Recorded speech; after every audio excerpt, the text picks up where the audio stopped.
Today we're on location at a friend's hobby garage. Do you remember the day that you got your driver's license? Or maybe you're still dreaming of the day that you're going to get that license.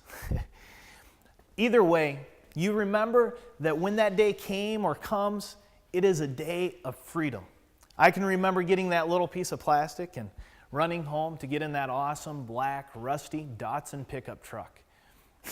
My dog Rocky, he was quick to call shotgun, and we headed out for a 20-minute drive to the beach to go jogging.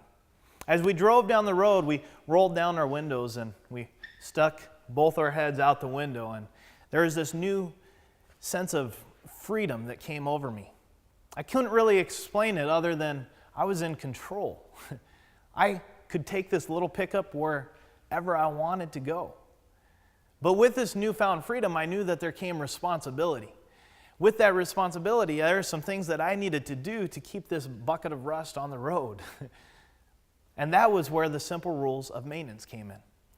First, I needed to make sure that I had gas in the tank.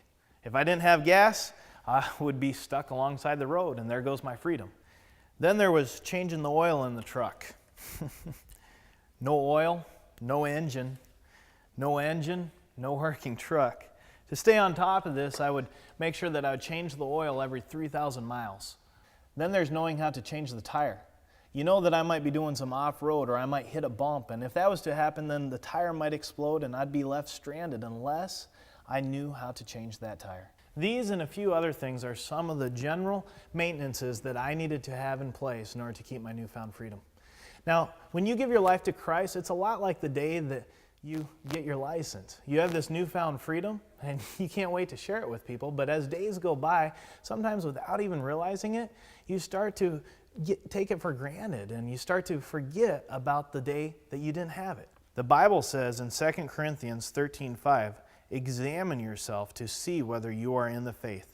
Test yourself. Do you not realize that Christ is in you? Unless, of course, you fail the test. This is Paul the Apostle warning us about where we stand with Christ.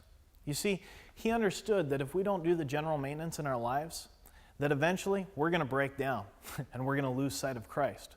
So he warns us and tells us to examine ourselves and to test ourselves so that we might understand where we stand in our faith. You see, if I want to examine or test one of my vehicles, the best way for me to do that is to take it to the garage where the experts are. You see, those experts, they know their stuff a lot better than me, and they're going to be able to see things that I would have missed. The same is true when it comes to your spiritual life. If you examine yourself or test yourself, it's going to be better for you to have a leader or a mentor that's going to be able to point things out that you would have missed. So if you can find a strong leader or a strong mentor, I promise you that that's going to be one of the tickets to keeping you on the straight and narrow. This is Pastor Marcus on location.